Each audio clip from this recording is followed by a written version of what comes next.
கர்த்தருடைய பரிசுத்த நாமத்திற்கு மகிமை உண்டாவதாக. இன்றைய வேதவசனம் சங்கீதம் 34:9. கர்த்தருடைய பரிசுத்தவான்களே, அவருக்கு பயந்திருங்கள், அவருக்கு பயந்தவர்களுக்கு குறைவில்லை. நாம் கர்த்தருக்கு பயந்து வாழும்போது நமக்கு குறைவு இல்லை. யோபு 5:24 வாசிக்கிறோம், உம்முடைய கூடாரம் சமாதானத்தோடு இருக்க காண்பீர், உம்முடைய வாசஸ்தலத்தை விசாரிக்கும் போது குறைவை காண மாட்டீர். பிலிப்பியர் 4:19 வாசிக்கிறோம், தேவன் தம்முடைய ஐஸ்வரியத்தின்படி உங்கள் குறைவைகளை எல்லாம் கிறிஸ்து இயேசுவுக்குள் மகிமையிலே நிறைவாக்குவார். நம்முடைய கூடாரத்தில் சமாதானத்தை காண முடியும்.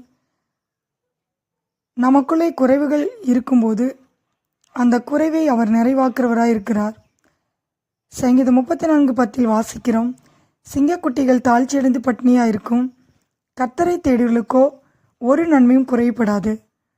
நம்முடைய வாழ்க்கையில் நாம் பொருளாதாரத்தில் குறைபட்டிருக்கலாம். எந்த நன்மையில் குறைபட்டிருந்தாலும் அதை அவர் நிறைவாக்குறவராயிருக்கிறார். வேதத்திலே நாம் வாசிக்கிறோம், யோவான் 2:3, திராட்சரசம் குறைபட்ட போது இயேசுவின் தாய் அவரை நோக்கி, அவர்களுக்கு திராட்சரசம் இல்லை என்றாள். அவருடைய தாய் வேலைக்காரரை நோக்கி, அவர் உங்களுக்கு என்ன சொல்லுகிறாரோ அதன்படி செய்யுங்கள் என்றார். வேலைக்காரர் இயேசுவின் வார்த்தைக்கு கீழ்ப்படிந்த போது தண்ணீர் திராட்சரசமாய் மாறினது. அவருடைய குறைவை அவர் நிறைவாக்கினார். நம்முடைய வாழ்க்கையிலும் நாம் குறைவுபட்டு இருக்கலாம். ஆனால் நாம் கர்த்தருடைய வார்த்தைக்கு கீழ்ப்படியும் போது நம்முடைய குறைவை அவர் நிறைவாக்குவார். வேதத்திலே நாம் வாசிக்கிறோம், லூக்கா 15:11-24 வரை, இளைய குமாரனை குறித்து நாம் வாசிக்கும்போது, அவன் தகப்பனை விட்டு பிரிந்தபோது தன் ஆஸ்திகள் எல்லாம் அவன் அழித்து போட்டான். அவன் குறைவுபடத் தொடங்கினான். எல்லாவற்றையும் அவன் செலவழித்த பின்பு அந்த தேசத்திலே கொடிய பஞ்சம் உண்டாயிற்று. அப்பொழுது அவன் குறைபடத் தொடங்கி பன்றி தின்கிற தவிட்டினாலே தன் வயிற்றை நிரப்ப ஆசையாக இருந்தான். ஒருவனும் அதை அவனுக்கு கொடுக்கவில்லை.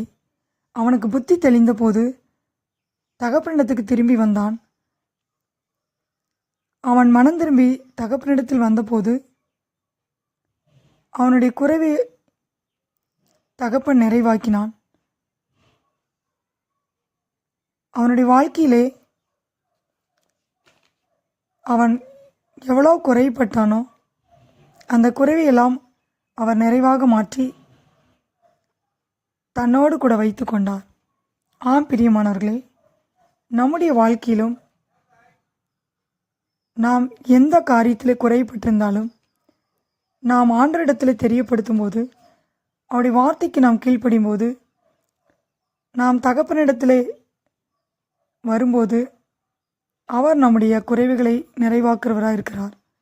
சங்கீதம் 34:9 கர்த்தருடைய பரிசுத்தவான்களே, அவருக்கு பயந்திருங்கள், அவருக்கு பயந்தவர்களுக்கு குறைவில்லை. கர்த்தர் தாமே இந்த வார்த்தையை ஆசீர்வதிப்பாராக. ஆமேன்.